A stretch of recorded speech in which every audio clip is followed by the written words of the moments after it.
le retour au pouvoir de Donald Trump va inévitablement, donc en tout cas c'est ce que les analystes et les spécialistes attendent à cette réalité, il va inévitablement renforcer l'axe Rabat, Tel Aviv et Abu Dhabi. Les accords d'Abraham de décembre 2020 qui ont permis au Maroc d'obtenir la reconnaissance américaine sur le Sahara occidental, il était prévu que les États-Unis d'Amérique ouvrent un consulat américain à Dakhla. Et les États-Unis d'Amérique ne se sont pas contentés de reconnaître la marocanité du Sahara occidental. Les démocrates n'ont pas remis en cause leur soutien à la marocanité du Sahara occidental. Mais ils n'ont pas appliqué, les démocrates, tous les engagements qui ont été pris par Donald Trump. Maintenant, il est attendu que Donald Trump relance cette politique en Afrique du Nord. Si Donald Trump ouvre un consulat américain à Dakhla, ça va être une gifle totale pour le régime Tebboune. Donc Tebboune darb معاهم كاع. يعني احنا Tebboune تاعنا, notre Tebboune national, il s'est pas contenté d'avoir une politique très agressive uniquement contre le Maroc, mais contre plusieurs autres pays importants comme les Émirats Arabes Unis. C'est-à-dire que la Maison Blanche, Washington, va être du côté des adversaires de l'Algérie. Le Maroc, les Émiratis en amont, les Saoudiens ensuite, et le renforcement de cet axe. Le retour au pouvoir de Donald Trump va inévitablement, donc en tout cas c'est ce que les analystes et les spécialistes attendent à cette réalité, il va inévitablement renforcer l'axe Rabat, Tel Aviv et Abu Dhabi. Les Émirats Arabes Unis, l'Israël et le Maroc seront les plus grands bénéficiaires du retour du retour de Donald Trump au pouvoir à la Maison Blanche à Washington. Pour des raisons que vous pouvez comprendre, rappelez-vous que c'est quand même Donald Trump qui a participé un petit peu, pour ne pas dire grandement, à l'aggravation du conflit algéro-marocain. Le conflit algéro-marocain a pris une nouvelle dimension tragique depuis ce qu'on appelle les accords d'Abraham de décembre 2020. Les accords d'Abraham de décembre 2020 qui ont permis au Maroc d'obtenir la reconnaissance américaine sur le Sahara occidental en contrepartie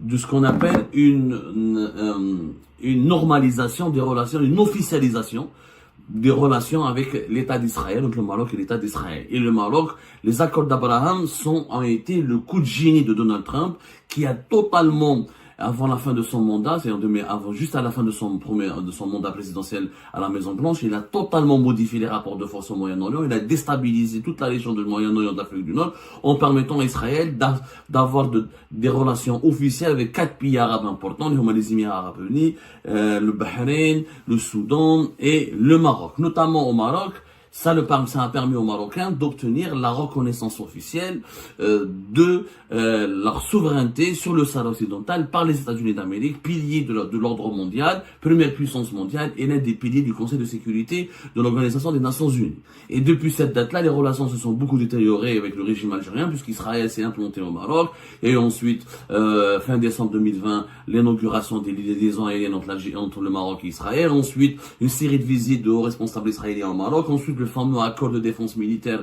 entre le Maroc et Israël en novembre 2021, ce qui a poussé le régime algérien à se radicaliser à l'égard du Maroc, à craindre, à se méfier du Maroc et à considérer le Maroc comme une menace existentielle, puisque il va s'armer, il est devenu le petit protégé d'Israël et le déploiement potentiellement des forces armées israéliennes, des services de renseignement israéliens, et cette alliance militaire et diplomatique avec Israël a exposé l'Algérie, du point de vue du régime algérien, à tous les dangers existentiels.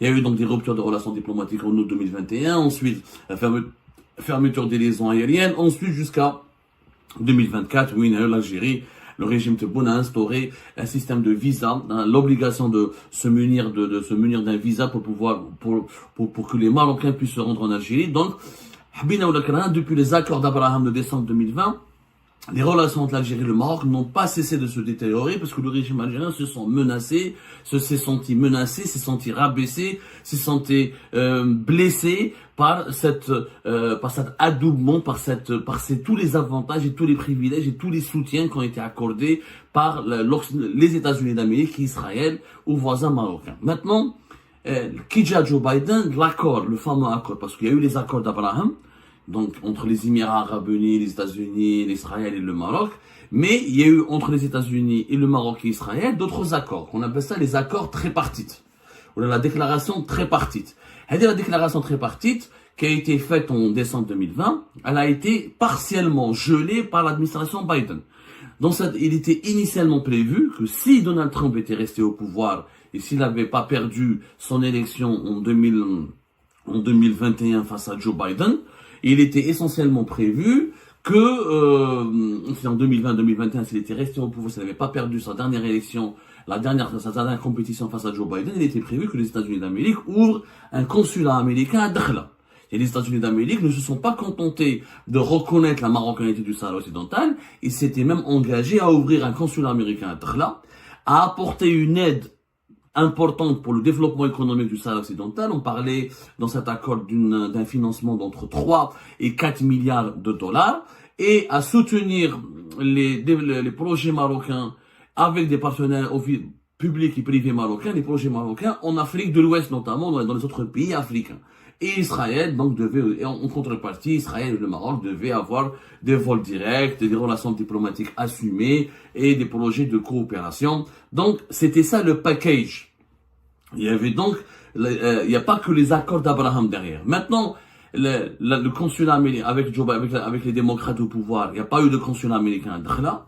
On n'a pas vu de cette aide de 3 à 4 milliards de dollars donnée par les États-Unis d'Amérique pour développer des projets économiques importants au Sahara occidental, pour faire du Sahara occidental une région très développée. Et on n'a pas vu, il y a eu toujours, le soutien américain est toujours resté intact. Les démocrates n'ont pas remis en cause leur soutien à la marocanité du Sahara occidental. Mais ils n'ont pas appliqué, les démocrates, tous les engagements qui ont été pris par Donald Trump dans le cadre de la déclaration tripartite.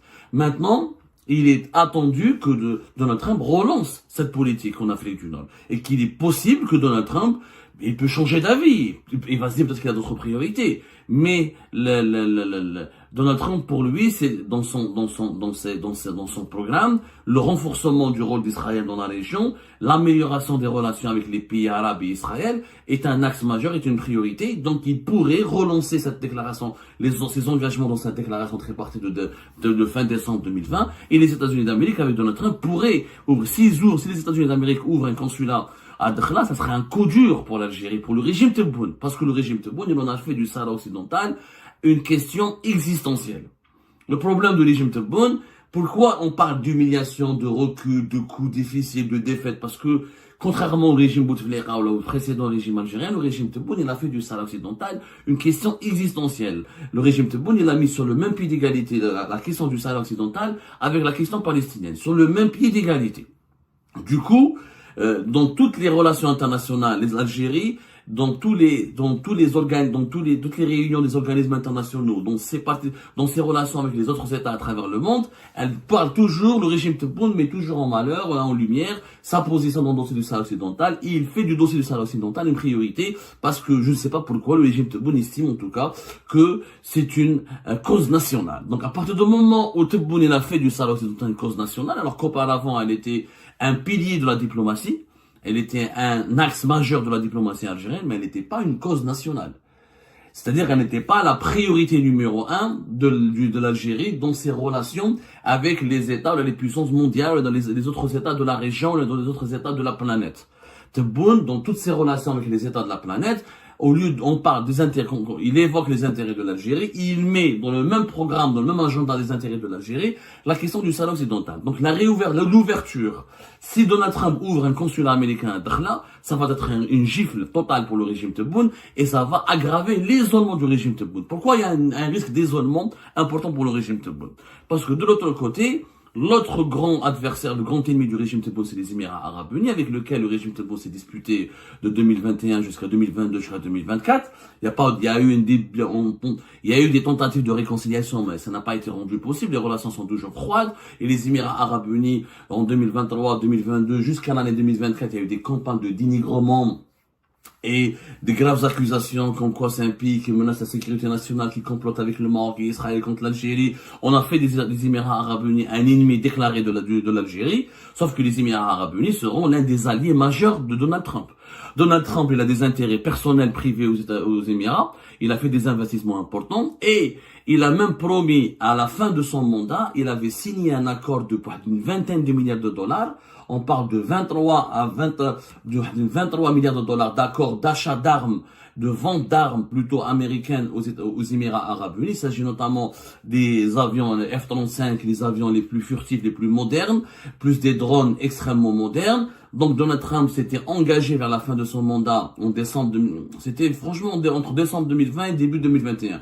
Un contrat de 23 milliards de dollars où les États-Unis d'Amérique devaient vendre des drones et des avions furtifs et des munitions extrêmement redoutables.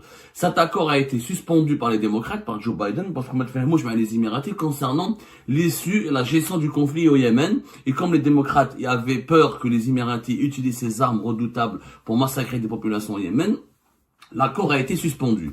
Mais avec Donald Trump, les Émiratis risquent de bénéficier, de relancer cet accord, et les Émiratis seront l'un des pays les plus choyés, les plus protégés, les plus appuyés et les plus soutenus par l'administration américaine. Sauf que c'est un pays qui est considéré comme ennemi par Tebboune.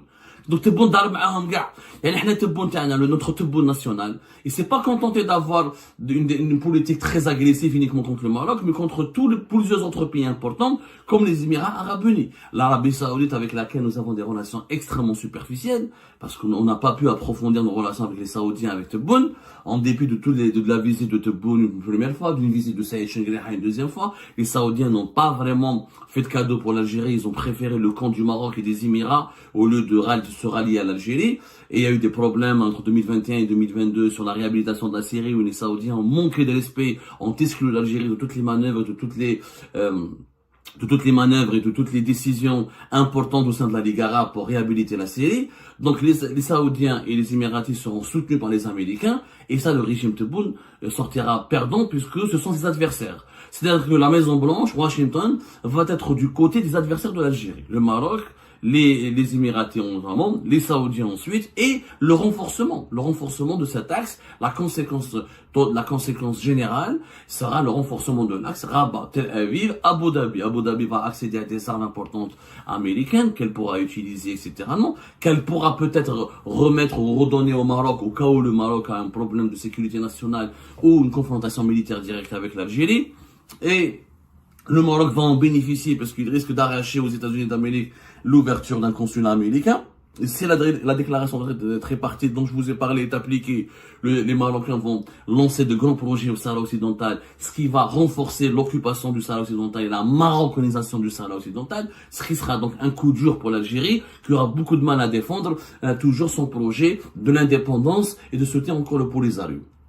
Donc, en plus, le retour de Donald Trump intervient au moment où l'Espagne et la France reconnaissent la souveraineté marocaine sur le territoire du Sahara occidental. Cela signifie que les États-Unis d'Amérique, la France, qui sont deux membres permanents du Conseil de sécurité de l'ONU, plus l'Espagne, qui était l'ancienne puissance colonisatrice ou la administrative du Sahara occidental. Ils risquent donc, tous les trois pays risquent d'unir leurs efforts pour faire pression sur l'ONU afin de régler définitivement ce conflit du Sahara occidental en faveur du Maroc et au détriment du régime Tebboune qui, encore une fois, son erreur n'est pas de n'avoir... L'erreur de tous les régimes algériens ont défendu l'indépendance du Sahara occidental. Sauf que Tebboune en a fait une cause existentielle, une cause nationale. Il l'a élevé au premier rang, il l'a mis sur le même pied d'égalité que les intérêts nationaux. Ce qui fait que l'impact d'une défaite dans ce dossier-là sera terrible pour le régime algérien et le renforcement de l'axe Rabat, Abu Dhabi, Tel Aviv va isoler encore davantage le régime Tebboune, il va exposer le régime Tebboune à d'autres dangers, puisque avec les Émiratis auront des moyens militaires importants avec les Américains, Tel Aviv et Israël aura une protection américaine plus renforcée, le Maroc aura des moyens et une reconnaissance politique plus forte. Ces trois pays donc pourront ensuite, ensemble, venir en Afrique subsaharienne, venir dans le voisinage direct de l'Algérie, en Libye par exemple, dans les pays du Sahel, en Mauritanie, pour développer de nouveaux projets, de nouvelles coopérations, pour défendre leurs intérêts au détriment des intérêts algériens. Donc l'Algérie, le régime Tebboune risque de s'isoler encore davantage à cause de sa politique extrêmement inutile. On a dit dans le premier mandat de Tebboune s'est bagarré méchamment et gratuitement avec les Émirats sans aucun intérêt pour l'Algérie. On a 1000 fois blessé, c'est une dispute, c'est un conflit qui ne sert à rien.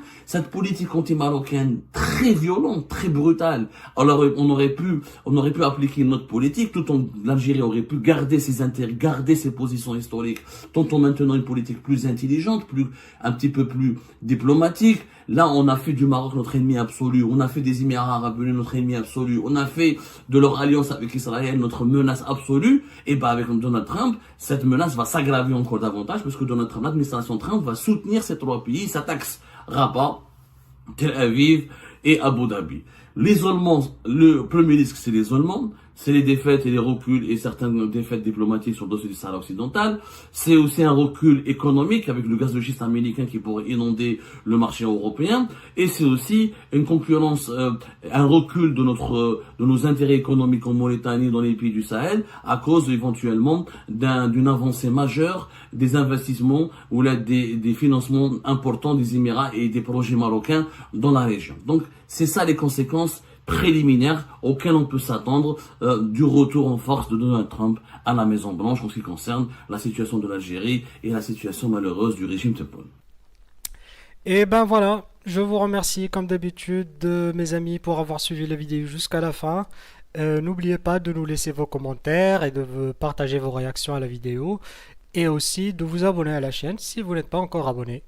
Et vraiment, il ne nous reste plus qu'à présenter nos félicitations à l'administration Trump.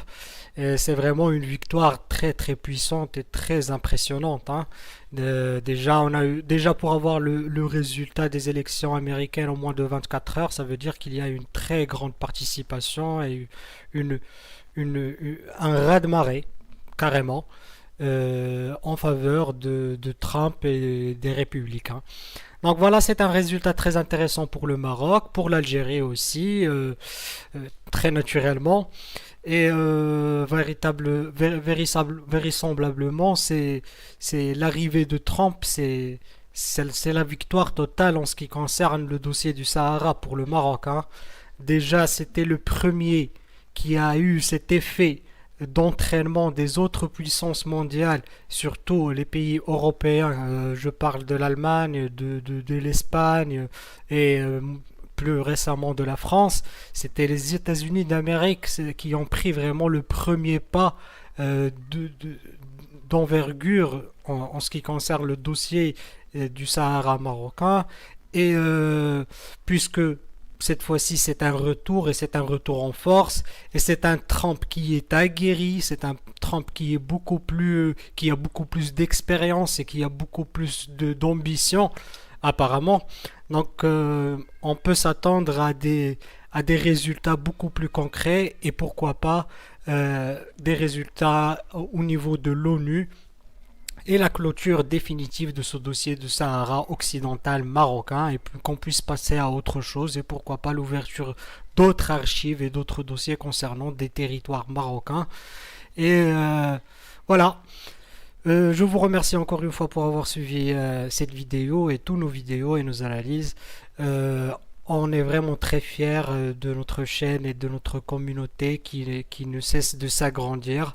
On est bientôt, on est plus que 20 000 abonnés à présent sur cette chaîne. Et je vous remercie tous pour votre soutien, pour vos abonnements, pour vos commentaires, pour vos réactions. Et à la prochaine dans une nouvelle vidéo. Au revoir.